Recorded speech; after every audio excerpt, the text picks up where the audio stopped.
Boa tarde, galera.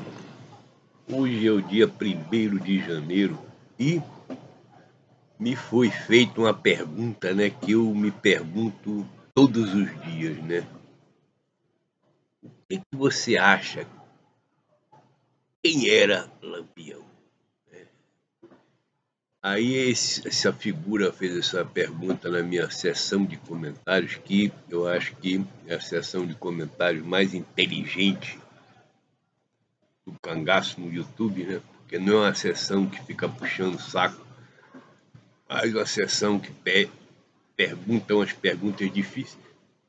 Porra, quer dizer, rico inglês, que você fica aí falando do cangaço todo dia, faz um vídeo e tal, mas não diz pra gente o que você acha, quem foi Lampião. Então, vamos ao que interessa. Na minha opinião, galera, eu faço um paralelo, em primeiro lugar, entre Lampião e Antônio Silvino, né? Os dois têm a mesma origem mitológica, né? Ou, se não é mitológica, é uma coincidência surpreendente que eles ambos, né, entraram para o crime porque o pai dele ou deles foram injustiçados e mortos pela polícia, pelas autoridades. E para se vingar, eles entram no crime, né, para se vingar. E essa história é uma história do bandido herói, né? Eu vou deixar um link abaixo de um capítulo do livro que eu retirei do livro para não ficar uma coisa confusa, que o livro, também vou deixar o link abaixo, é sobre Angico. E esse capítulo é sobre o bandido herói, que é uma figura que permeia todas as civilizações por milênios, né? Então, o Antônio Silvino, vocês não têm a noção de como que ele foi importante na virada do século 19 para 20, em que ele dominava os cordéis, né? Ele era uma figura assim incrivelmente romantizada, além de ser um bandoleiro de verdade, né? Que você poderia dizer que ele é carne e osso, tanto que ele foi preso, ferido e preso pela polícia de Pernambuco e condenado a 200 e tantos anos de prisão e ficou uns 40 anos na cadeia e depois foi solto e morreu em liberdade. Mas os paralelos e as coincidências de dois personagens indicam que Lampião pegou carona, né, na mitologia do Antônio Silvino, porque ambos, né, como eu disse, começaram no crime por causa de uma injustiça, a morte do pai, e também se autodenominavam capitão. Então, o que eu acho que aconteceu, galera, com o Lampião, é que Padre Cícero, né, na realidade, que foi a pessoa que deu o impulso ao mito lampiônico, usou elementos de Antônio Silvino que já estavam no imaginário popular e transferiu para Virgulino Ferreira, que substituiu, né, nas mentes do povo nordestino o alter ego do Padre Cícero, Floro Bartolomeu. Quer dizer, Floro Bartolomeu morreu num dia, nesse mesmo dia entrou a mitologia, né? O mito do Virgulino Ferreira, Lampião, rei do cangaço.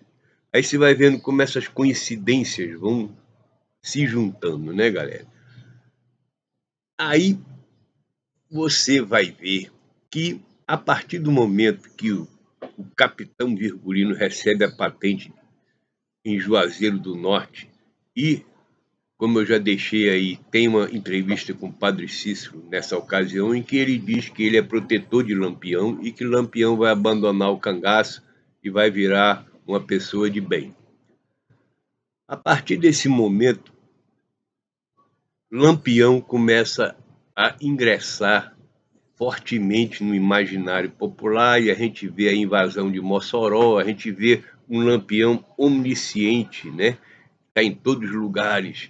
Ele é uma figura que assombra, né, o Nordeste inteiro. E a partir desse momento a gente tem que lembrar que Padre Cícero foi praticamente o inventor da indústria da seca, porque ele começou essa história da indústria da seca mandando cartas para senadores como Pinheiro Machado da Primeira República, requerendo fundos para combater a seca e armas, presta atenção, para combater o banditismo rural. Então, a partir desse momento, o cangaceirismo passa a ser também uma indústria. O Batalhão Patriótico, por exemplo, onde são 800, né? O jornal Globo diz que são 800 criminosos, meliantes, bandidos, cangaceiros e tal, que se juntaram ao Batalhão Patriótico, fortemente armados por fuzis Mauser entregues pelo governo da Primeira República, né? E a partir desse momento que começa o banditismo rural a realmente assolar o Nordeste de forma organizada, virou um crime organizado. E aí, qual é a finalidade disso aí tudo, né, galera? O Nordeste, o que é a riqueza maior do Nordeste, né? São terras, né? Terras. Se você tem a seu dispor bandoleiros armados, né? E você pode ir lá tirar algum coronel que está mais fraco, ou que o coronel morreu e deixou uma viúva ou filhos inexpressivos, você pode chegar lá e tomar a terra desse coronel se você tem o apoio, né, da República e se você tem uma força armada a seu dispor. E é exatamente isso que acontecia no Nordeste, onde toda sorte de crime, toda sorte de assassinato era cometido, colocado nas costas dos bandoleiros rurais, e Lampião era uma dessas figuras. A gente já provou aqui que, com um vídeo que é um dos vídeos mais assistidos desse canal, que eu vou deixar o link abaixo também, que é sobre os sósias de Lampião e as assinaturas diversas do bilhete, que mais ou menos comprovam que a figura de Lampião era usada por interesses diversos, né, e obscuros, né? E, finalizando, galera, o que eu acho sobre essa história do Lampião é que o nome dele foi usado para aterrorizar os nordestinos. E também, galera, essa época coincidia com a grande expansão das metrópoles brasileiras, Rio de Janeiro e São Paulo, que precisavam de mão de obra barata, escrava.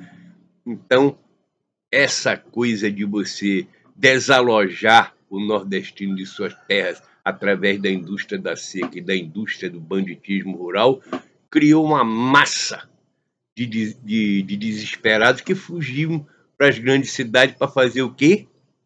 Construir as grandes metrópoles. Então, galera, mais ou menos esse é uma primeira ideia, né? Depois de muita reflexão sobre quem seria o Lampião e para que serviu e a quem serviu, apenas uma ideia.